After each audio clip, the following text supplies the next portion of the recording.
राधा स्वामी दयाल की दया, राधा स्वामी सहाय, राधा स्वामी।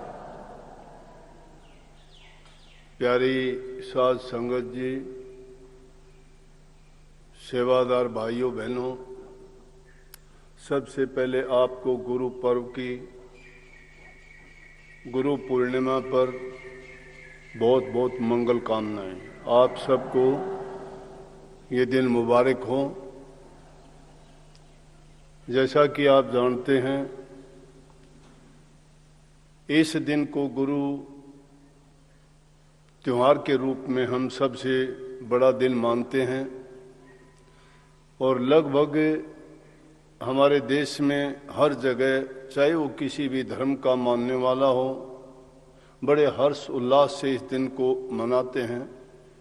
अगर चाहे वो किसी गुरु से, किसी धर्म से, किसी संस्था से भी नहीं जुड़े हैं, तो भी ये दिन गुरु पूजा के लिए माना गया है। तो इस दिन गुरु पूजन का जो प्रावधान है, उस लिहाज से हर भारतीय आदमी इस दिन को बहुत खुशी से मनाता है। बड़े आदर और सम्मान के साथ इस दिन को याद किया जाता है। अभी सार वचन सार पुस्तक के बारे में काफी कुछ भाई हरकेश ने बताया। ऐसा कोई इरादा नहीं था कि हम कोई ऐसी ग्रंथ की रचना करने जा रहे हैं,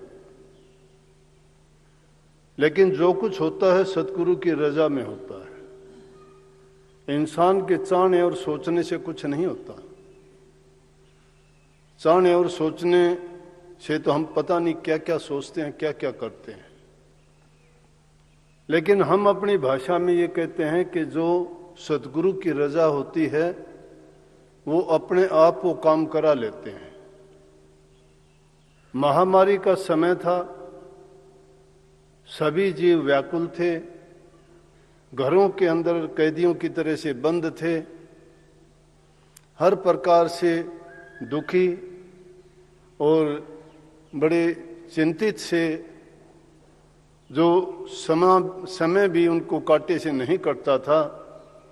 उसके लिए एक माध्यम अपनाया था कि आम के आम होंगे गुठली के दाम, कि समय को भी आराम से वो गुजार लेंगे और उस समय का पूर्ण लाभ भी उठा लेंगे। उसका सदुपयोग हो जाएगा कि वो चलता रहेगा। लेकिन उसके लिए हमने एक विकल्प निकाला कि क्यों ना हमारा जो एक मूल खजाना है, उसको सत्संगियों तक पहुंचाया जाए।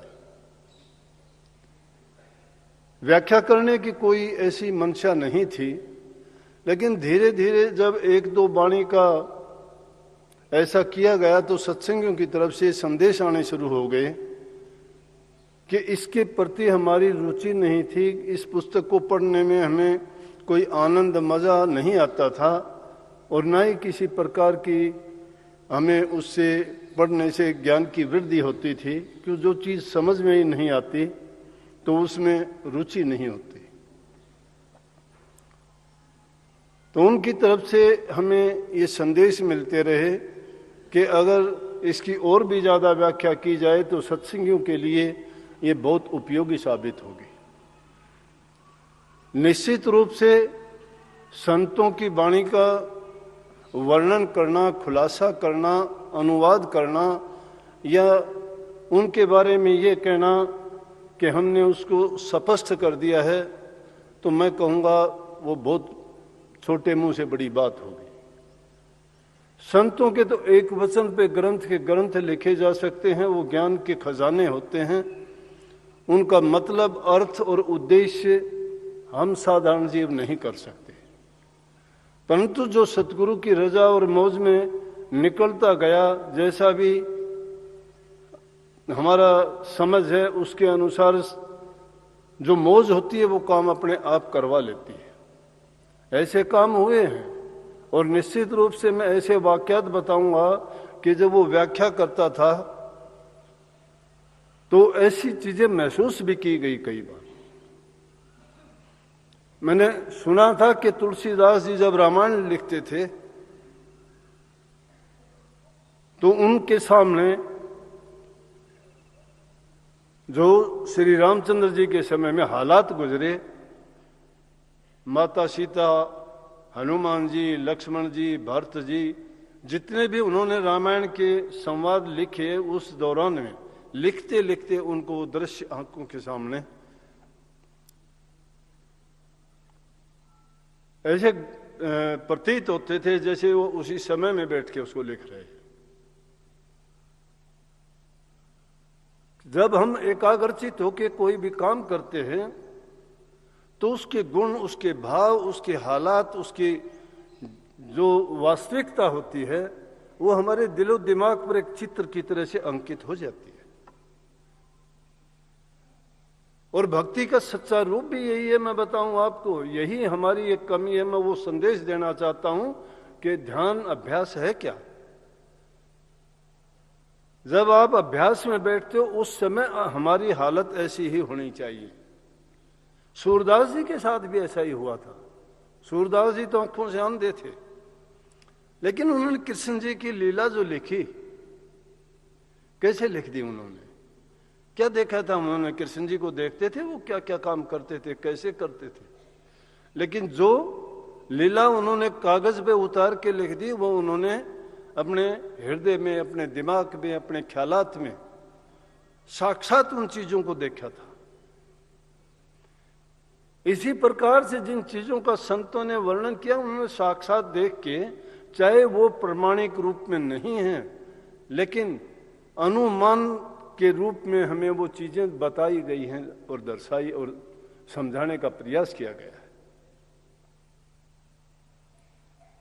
अगर किसी भी काम को तुम करना शुरू करते हो, करने का प्रयास करते हो और उसमें इसी तरह से एकाग्रचित होकर करते हो तो जो उसका पूर्ण लाभ होता है, जो उसका वास्तविक स्वरूप होता है, वो बिल्कुल आपके दिमाग में होता है और पूरा लाभ उसका आप प्राप्त करते हो।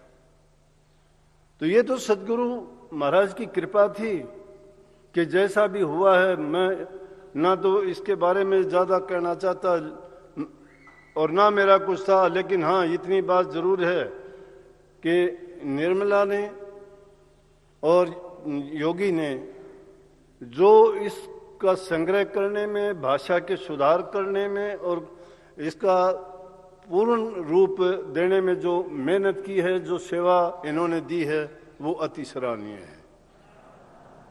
निश्चित रूप से बड़ी मेहनत के साथ इन्होंने इतना काम किया कि ये भी जब उसको लिखने के लिए बैठ जाते थे, मैं ही जाके पूछता था कितना काम हो गया, क्या कमी रहेगी, क्यों नहीं हुआ। और ये कहते थे जी 1 पेज हुआ है, 2 पेज हुए। मैं 2 आदमी बैठ के तुम्हारे से 1 2 पेज हुए। मैंने तो ये रोजाना ही सत्संग में जो मन में आता था वही बोल देता था। तो इनकी मेहनत और बड़े इन्होंने लगन के साथ और पूर्ण अपनी मन से जो सेवा इसके लिए दी, उसके लिए संगत इनके आभारी है। और इन्होंने एक बहुत नेक काम किया है, ये सेवा है। आज का दिन भी सेवादारों के लिए सत्संग का ही है। सेवा इसी भाव से करनी चाहिए। सेवा सत्संग की, संगत की, मानव कल्याण के लिए किसी भी प्रकार की सेवा मिल जाए, गुरु घर की सेवा मिल जाए तो वो तो बड़े भागी जीव होते हैं। बड़े भागी जीव होते हैं। जरूरी नहीं कि वो सेवा आपको गुरु से के कहने से ही मिले, नहीं, वो सेवा चाहे किसी सेवादार के माध्यम से भी मिलती है तो भी अपना भाग्य समझना चाहिए। और फिर जो सेवादार होता है उसको ये सोचना ही नहीं चाहिए, उसको तो सेवा का अवसर मिलना चाहिए। सेवा करने से जो फल मिलता है वो फल इतना नाम भक्ति के करने से भी नहीं मिलता, क्योंकि सेवा में जब लगता है तो सेवा का एक एक पल, उसमें गुरु की याद, गुरु की दया, गुरु का प्रेम और गुरु की याद जब जो बनी रहती है, एक पल भी उनका व्यर्था नहीं जाता। ये सच्ची भक्ति का रूप है। लेकिन जो लोग कहते हैं कि आते सत्संग में हैं और आके आराम से बैठ जाते हैं, जब उनको कहा जाता है कि भाई कुछ सेवा भी करो तो कहते हैं कि सेवा तुम्हारे कहने से थोड़ी करनी है, तुम कौन होते हो कहने वाले।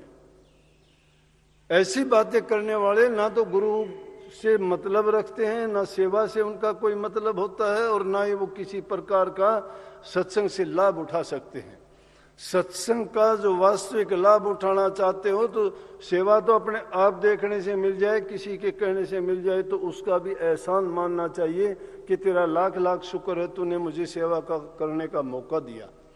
क्योंकि जितने भी सेवक हुए हैं उन्होंने ही ऊंचे पद पाए हैं, बिना सेवा के हुक्म चलाने वालों को कुछ नहीं मिला। जिन्होंने सेवा की, सेवा वही करता है जो भक्ति करता है। और भक्ति करना क्या है कि नाम का सिमरण करना, ध्यान करना, अभ्यास करना, गुरु का वचन की पालना करना। इसीलिए संतों ने इसका नाम दिया है गुरु भक्ति। और उसी को इसी ग्रंथ में स्वामी जी महाराज ने लिखा, प्रथम सीढ़ी है गुरु भक्ति। गुरु भक्ति बिन काज न रती। गुरु की भक्ति के बिना कोई काज पूरा नहीं हो सकता। गुरु भक्ति दृढ़ के करो पीछे और उपाय, बिन गुरु भक्ति मोह जग कभी न काटा जाए। बिन गुरु भक्ति, क्योंकि गुरु की भक्ति क्या है? गुरु के वचन की पालना। और गुरु की पूजा क्या समझते हो कि गुरु को उपहार देना, गुरु को दूसरी कोई ताज मुकुट बनवा के देना। गुरु की प्रसन्नता तो गुरु की वचन की पालना करने से, संगत की सेवा करने से होती है, और वही सच्ची भक्ति है। 5वें गुरु अर्जुन साहब के वक्त की बात है। एक सेवक था ऐसा, जब वो संगत में खाता बैठता उठता ठाठ से रहता, और जब उनको दूसरे सेवादार भाई कहते कि कुछ सेवा भी कर लिया करो, बोला कि तुम्हारे कहने से सेवा मैं क्यों करूं? गुरु तो मुझे कभी कहता नहीं है। गुरु अगर कहेगा तो मैं सेवा करूंगा, तुम्हारे कहने से नहीं करता मैं सेवा। इस प्रकार से अगर किसी को कह के सेवा भी करवाते हो तो सेवा नहीं है, वो तो दंड है। और सेवा के बदले में अगर कुछ कोई चाहता भी है तो समझो कि वो सेवका ही नहीं है, वो तो मजदूरी है। और मजदूरी करने के लिए नहीं, संतों के दरबार में तो सेवा भाव के साथ की जाती है। और सेवा 2 प्रकार की होती है कि उपासना सहित और एक उपासना रहित। जो उपासना रहित, उपासना का मतलब है जिसमें प्रेम और सेवा दोनों मिलकर उपासना बनती है। बिना प्रेम की सेवा नहीं होती कभी भी। और प्रेम जब होता है तो वो सेवा में न थकान मानता है न बुरा मानता है, सेवा किसी भी प्रकार क्यों ना हो। संतों के घरों में संतों के भी लड़के हुए, उन्होंने भी अपने पिता के कहने से और उनके गुरु के कहने से सेवा नहीं की, लेकिन सेवकों ने उनकी चाहे वो कैसी भी सेवा थी उसको करने में इतनी लेश मात्र भी देरी नहीं की, क्योंकि वो उस सेवा के महत्व को समझते और जानते थे कि गुरु की आज्ञा के पालन करने में कितने लाभ हैं, कितने गुण हैं, और सेवक को उससे क्या मिलता है। सेवक हमेशा गुरु की रजा में राजी रहता है, और जो जिसने गुरु की रजा नहीं परखी, गुरु की मौज को नहीं समझा, तो समझो कि उसने आए हुए अवसर को हाथ से खो दिया है। इंसान का चोला मिलना दुर्लभ है, मिल गया। सत्संग मिलना बड़ा कठिन है, वो भी मिल गया। गुरु मिलना और गुरु से नाम की दीक्षा मिलना, ये चीजें आसान नहीं है, बड़ी कठिन है देखने को तो, क्योंकि बिना भाग के किसी को कुछ नहीं मिला करता।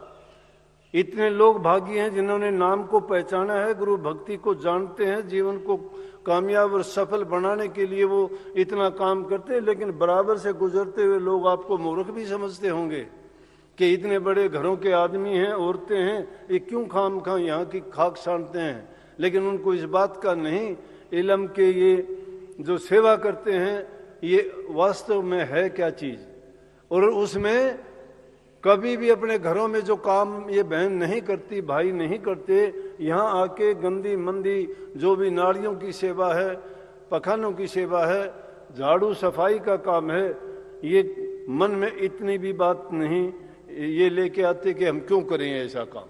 ये चाव के साथ करते हैं, 3 दिन पहले आके खुशी से करते हैं, न सोने की परवाह, न खाने की परवाह, न आराम की परवाह, और अपने मन लगा के, तो उसके अंदर प्रेम है, उनके अंदर भाव है, उनके अंदर त्याग है। ये चीजें भक्ति के लिए सबसे जरूरी हैं। जिनके अंदर ये चीजें नहीं है भक्ति कभी नहीं कर सकता। तो अर्जन साहब के टाइम में जो वो सेवक कहता था, गुरु महाराज को भी पता था। गुरु तो जानते सब हैं, दिल की भी जानते हैं और उन जो सोचते हैं उनकी भी जानते हैं, लेकिन प्रकट नहीं करते। कभी कभी ऐसा अवसर भी आता है कि उनको चेताने के लिए, बताने के लिए, उनके भटकने से रोकने के लिए कि अगर इनको नहीं समझाया गया, नहीं बताया गया और चेताया नहीं गया तो ये रास्ते से बिल्कुल भटक जाएंगे।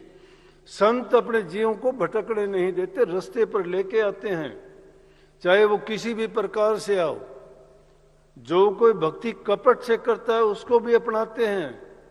कई है महापुरुषों ने, जो कोई भक्ति करे कपट से वाको भी अपनाऊं, श्याम दाम दंड भेद से सीधे मार्ग लाऊं। नकल से तो असल बड़ी। अगर नकल भी आदमी करता है वो भी एक दिन असलियत में बदल जाती है। भटकने नहीं देते। तो एक दिन गुरु महाराज अर्जन साहब बैठे हुए थे संगत में, और बैठे बैठे उन्होंने उनको चेताया और बताया कि भाई आप सेवा क्यों नहीं करते। बोला जी मैं इनके कहने से नहीं करूंगा, आप कहो तो मैं सेवा करूं। गुरु महाराज ने सेवा का महत्व भी समझा दिया और ये भी बता दिया भाई कि गुरु घर की सेवा ये इनके घर की सेवा नहीं है। जो आपको कोई सेवा की कहता है तो वो उसमें आप समझो कि वो गुरु की तरफ से ही हुक्म आया है, लेकिन वो हुक्म आपने खो दिया तो समझो कि आपने अवसर भी खो दिया है। गुरु जो सेवा करवाता है वो सेवक के कर्म काटने के लिए सेवा करवाता है। किससे क्या सेवा करवानी है इसमें सवाल नहीं करना। इससे सवाल क्यों नहीं करना? फिर तो सेवक अपनी बुद्धि गुरु की अकल से उनसे अपने मन को नहीं मिलाया है। फिर तो गुरु में और उसमें अंतर है। एक गुरु और शिष्य का जब मत में मत नहीं मिलती तो समझो कि अभी वो भक्ति में कच्चा है। गुरुमुख शिष्य को गुरुमुख होना चाहिए। गुरुमुख का मतलब होता है गुरु की आज्ञा को समझना और गुरु की आज्ञा का पालन करना, गुरु की रजा को मानना और किस चीज से और किस काम के करने से गुरु की सहमति है, गुरु की उसमें खुशी है। तो गुरु उस शिष्य से वही काम करवाता है जिससे शिष्य के कर्म काटे जाते हैं। शिष्य अगर इस बात को समझ ले कि हाँ गुरु ने मेरे कर्म काटने के लिए मुझे मौका दिया है, जिसको शरीर का किसी का कर्म है तो शरीर तन की सेवा मिलती है, किसी को मन उसका अगर खराब है और उसमें कचरा भरा हुआ है, बुराइयां भरी हुई हैं, उन बुराइयों को निकालने के लिए उनको सुमरण करवाते हैं या बार बार सत्संग में उनको चेताते हैं, अलग अलग तरीकों से बताते हैं। और जब कभी नहीं भी मानते तो प्रगट रूप में, जाहिर रूप में जबान मुबारक से सीधा नाम लेके भी कह देते हैं। लेकिन जो शिष्य बुरा मानता है वो समझो कि अपने पैर में कुल्हाड़ा मार लेता है। वो गुरु की रजा और मौज को नहीं समझ पाता। लेकिन जिसने उसको ये समझ लिया कि गुरु ने मेरे हित के लिए किया है, उन्होंने मुझे समझाने के लिए, मेरे कर्म काटने के लिए और मुझे रास्ते पे लाने के लिए भेज दिया है, तो वो उसी दिन से समझ के अपने कर्म को भी काट लेगा, जीवन को भी बना लेगा और जो गुरु और शिष्य का नाता है उसको भी पुख्ता कर लेगा। इसी प्रकार से अर्जुन साहब ने उनको सामने बैठा के समझाया कि अरे मूर्ख, तुझे जो सेवा का अवसर दिया जाता है उस सब में इनका काम नहीं है, इनके घर का काम नहीं है, संगत का काम है और उसमें गुरु की रजा, गुरु का हुक्म ही है। और तुमने अगर गुरु के शिष्य के हुक्म को गुरु का हुक्म ही मानो, क्योंकि वो संगत में है, संगत में भी उनको गुरु से हुक्म प्राप्त हुआ है, ये तो एहसान और मान लो कि जो तुम्हें अवसर दिया गया सेवा का। नहीं, बहुत से लोग ऐसे फिरते हैं जिनको सेवा का मौका नहीं मिलता। उसने उस बात को कहने लगा, जी देखो इनके कहने से तो मैं अब भी नहीं करूंगा और आपकी बात को मैं कभी नहीं टालूंगा, क्योंकि आप तो मेरे गुरु हो। आप तो मुझे अगर ये कह दो कि जाके दरिया में छाल लगा दे, मैं वहां डूब के मर जाऊंगा। अगर आप मुझे कह दो कि अग्नि में जल के मर जा, तो मैं अग्नि में जल के मर जाऊंगा, क्योंकि आपके हुक्म को जरूर मान लूंगा, मैं जान की भी परवाह नहीं करूंगा। गुरु महाराज जानते थे। अरे कहने लगे, जो इन बातों से बचना चाहता है गुरु के हुक्म को क्या मान लेगा। उसके दिल में ये भाव था भी नहीं, जबान से तो कुछ का कुछ बोल देते हैं, लेकिन मन में जब सच्चाई नहीं होगी वो कितना मान लेगा। गुरु साहब ने कह दिया अगर ऐसी बात है तू ये दिखाना ही चाहता है तो गुरुमुख है, तो चल तू अग्नि में जल के मर जा, फिर तो समझूंगा तेरे लिए यही हुक्म है, चल कर पूरा इसको। गुरु ने हुक्म दिया, जंगल में गया, धीरे धीरे चलता है, मुड़ मुड़ के देखता है कि गुरु ऐसा तो नहीं कर सकता, जलने का हुक्म दे दे, गुरु सेवकों को भेजेगा तुझे वापस बुला लेगा। लेकिन चलता जाता है जंगल की तरफ, मुड़ मुड़ के देखता है, कहीं बैठ जाता है, इंतजार करता है। लेकिन गुरु महाराज तो उसके मन की जानते थे कि ऐसी बातें बनाने वाले लोग जबान के तो मीठे होते हैं लेकिन दिल के बहुत कड़वे होते हैं। उनके दिल में सच्चाई नहीं है, वो सेवा करना नहीं जानते, वो दिखावे के कुछ और हैं, इसीलिए करनी को बड़ी बताते हैं ना। जिसके दिल में जो भावना होगी तो उसको बताने की, प्रकट करने की भी जरूरत नहीं है, अपने आप आ जाएगी वो।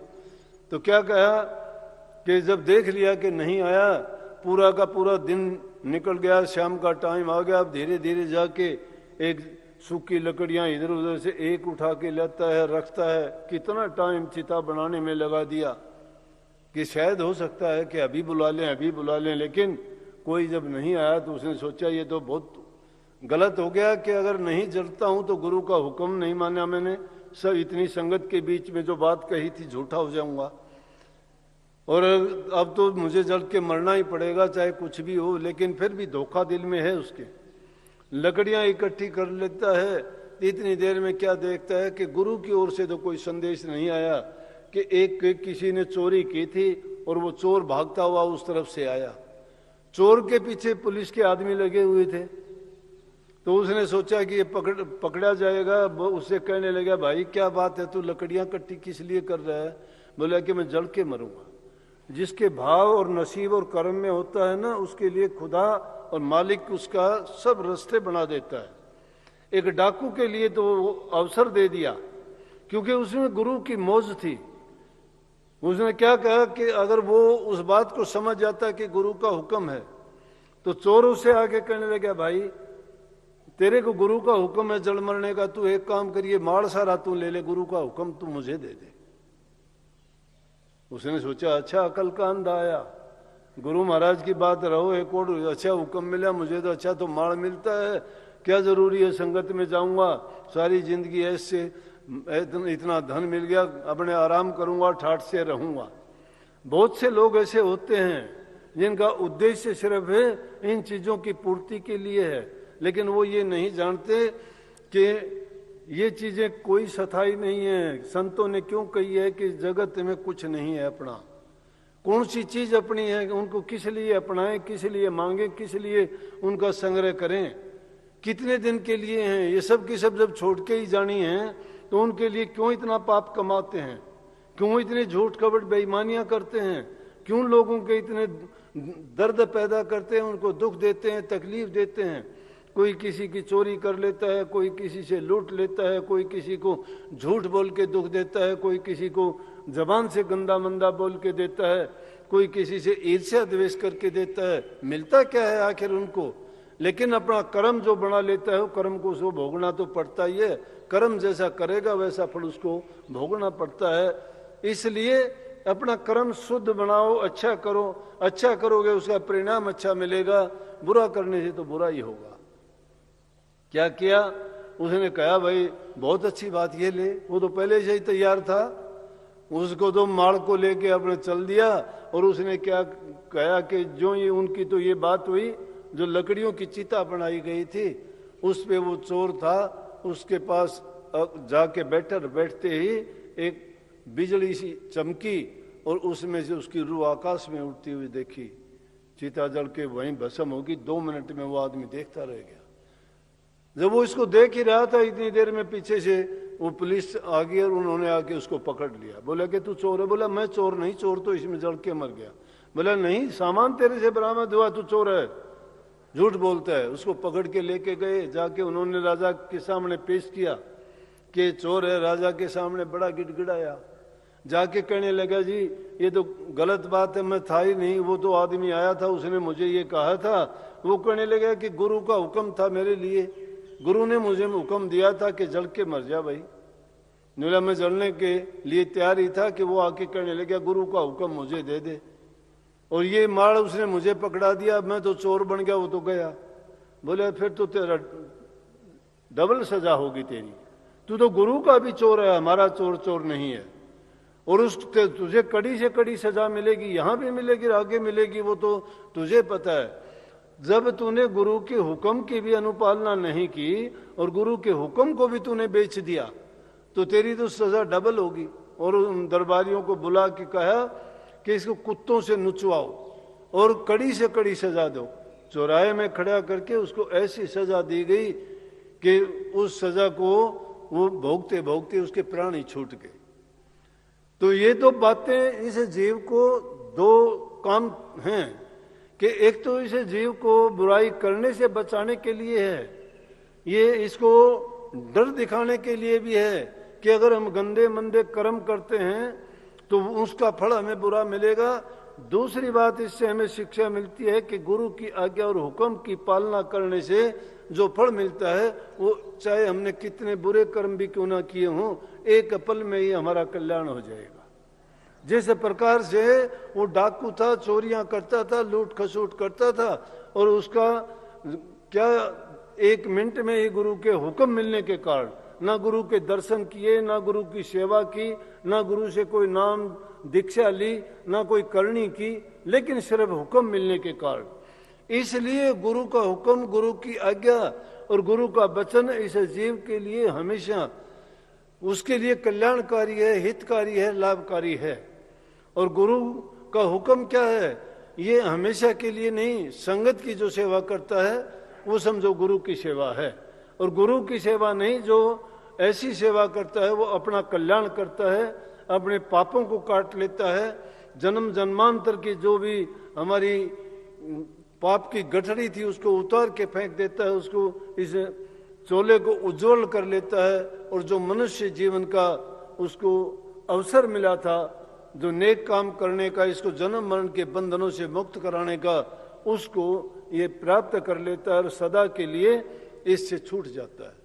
इसलिए हित चित्त से गुरु के वचन की पालना करना, संगत की सेवा करना और कभी भी किसी की निंदा बुराई नहीं करना। जिसको भी जैसा अवसर मिलता है सेवा का, वो सेवा जरूर करो जिससे जितनी हो सकती है, चाहे वो किसी भी रूप में हो। जब आप सेवा करोगे, सेवा से प्रेम आपके दिल में होगा, दया की भावना आपके दिल में होगी, आपकी श्रद्धा और विश्वास दृढ़ होगी, पल पल में आपको गुरु की याद, नाम की याद ताजा बनी रहेगी। और जब तक सेवा करोगे कण कण से आपको गुरु की मौज का जो गुण है वो मिलता रहेगा, वो शक्ति आपके अंदर आती रहेगी और आपकी बुराइयां धीरे धीरे करके निकलती रहेंगी। तो सत्संग का समय भाई कल का है, कल सत्संग भी होगा, नामदान भी होगा। आराम से शांति से आप जो भी सेवा का कार्य है अपने सेवा के काम में लगो, नहीं तो आराम से बैठ के संगत में जैसे बताया था कि शब्द वाणी करो, और जैसा भी आपको हुक्म मिले उस हुक्म के अनुसार कल तक के लिए या और कोई ऐसा सेवा का कार्य होगा तो आपको बता देंगे। सबको बहुत बहुत आशीर्वाद। राधा स्वामी।